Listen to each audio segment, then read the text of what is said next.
You've probably sat on your desk, confused, demotivated, lost, don't know where to go, and wondering why you feel like quitting a project you've been so passionate and dedicated about. Well, this issue isn't just with you. It's with the majority of humanity. And the problem isn't burnout or laziness. In fact, the cause is not really your issue to begin with. It's an issue that has developed from long periods of time. And what I want to tell you is probably something that goes against everything you've been told as a kid to right now. And the issue lies within your education. For you to actually understand, let me tell you something that NASA tried to do a long time ago, like in the 90s. NASA commissioned Dr. George Land to find future geniuses that could possibly work for NASA and be NASA engineers. And what he found was quite interesting because particularly after thousands of kids answering to his interview questions, he had found that the majority of 4 to 5-year-olds actually have genius level of creativity and intelligence. But ages later start to see the level of genius in them decrease. It went from 95% of 5-year-olds being insanely intelligent to teens being in the 20% range. Mainly this issue was blamed on the education system. A common misconception made about the education system is that people think it was made to nurture children and prepare them for the real world, but in reality it prepares them for the work world rather than life itself. I've actually left the school system myself, and ever since then I feel more free. Now let me explain you what the actual science and history behind it, because practically no one knows the history behind how schools were built in the first place. The original creator of the education system is actually someone named Horace Mann. He thought that training people from an early age to be obedient and disciplined will create a better society and prevent more crimes. His dream was to create a more obedient world. Later, this system was pushed even further by John D. Rockefeller. During the time, there was a huge shortage in factory workers. Of course, if there are no workers, who's gonna actually do all the work? Who's gonna provide for humans? So he decided to step in and enter the education industry to transform it. It went from making kids more obedient and disciplined so that they'll be better at following laws in the future, to kids being trained for employment rather than people think nowadays is preparing them for the future. It's more of preparing children to do jobs than preparing them to face life. That's why school tests memory and logic. As someone who had went through the route of being schooled and left, I've noticed a huge difference. I practically never enjoyed going to school. It felt like hell. I was never meant to memorize and put things down on paper. I was never really the type to obey what others say. I always wanted to be free or do whatever I want. And I was extremely creative. I was obsessed with any creative work, in fact. So going to that route felt forced. It felt unneeded. And I see a bunch of other super creative kids feel pressurized and forced to go somewhere they just don't belong. I'm in the game development industry, and I noticed that the effects of the school system harm a lot of developers in their process of making games. Even the game design itself, you need to really understand what the player wants. In game development, there's practically no one on your head telling you what to do. All the steps you do, everything you plan out is you're doing alone. Our brain has something called neuroplasticity.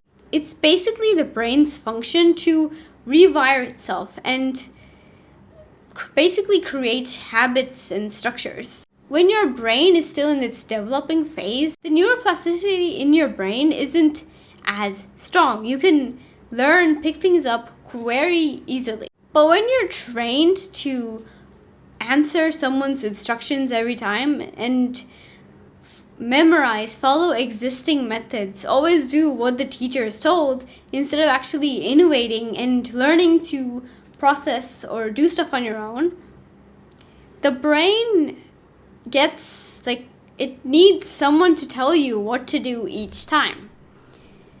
And for most game developers, this is why they feel blocked. This is why they feel confused. They don't know what to do next.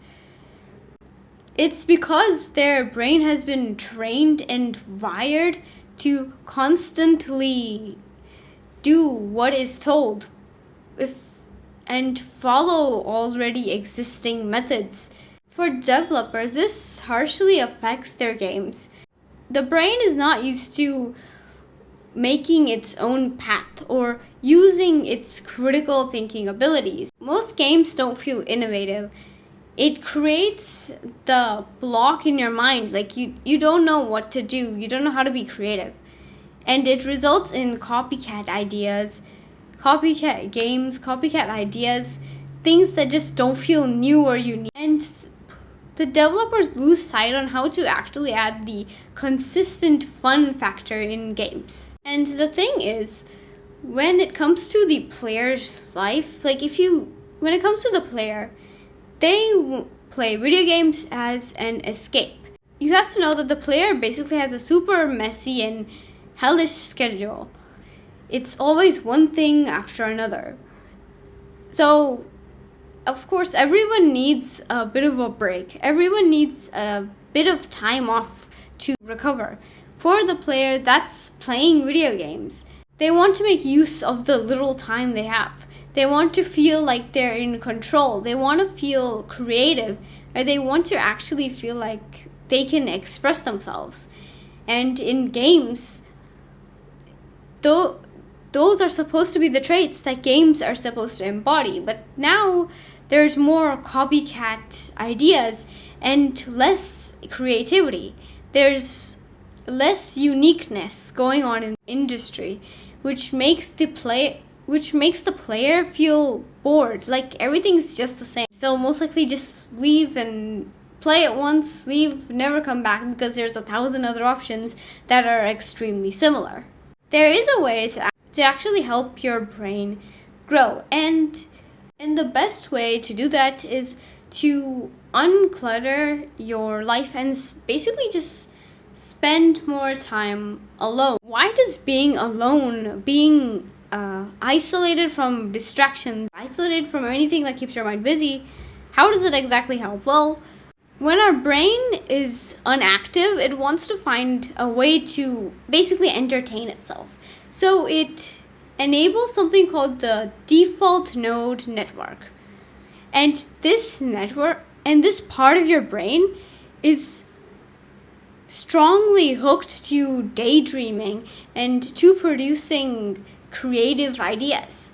And I notice my best ideas always come from the times where I'm alone, not in the engaged state.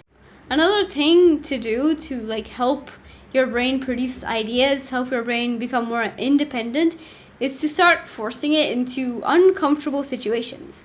Well, you can take it one step at a time. You don't need to just go right into whatever you feel uncomfortable. Journaling is also really good to initiate creativity.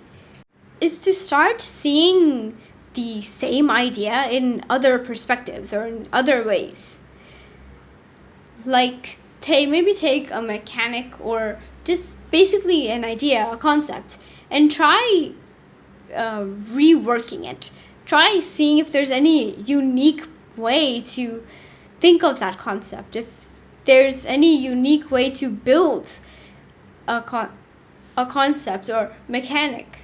Doing that repeatedly will give your brain a habit of thinking of the same thing from different angles, seeing possibilities that you maybe could have been missed. Start focusing on understanding yourself and understanding the player. Now, the biggest part is to actually put in change, is to actually take the step of moving out of the current system, moving out of your current path or what you're trained to do.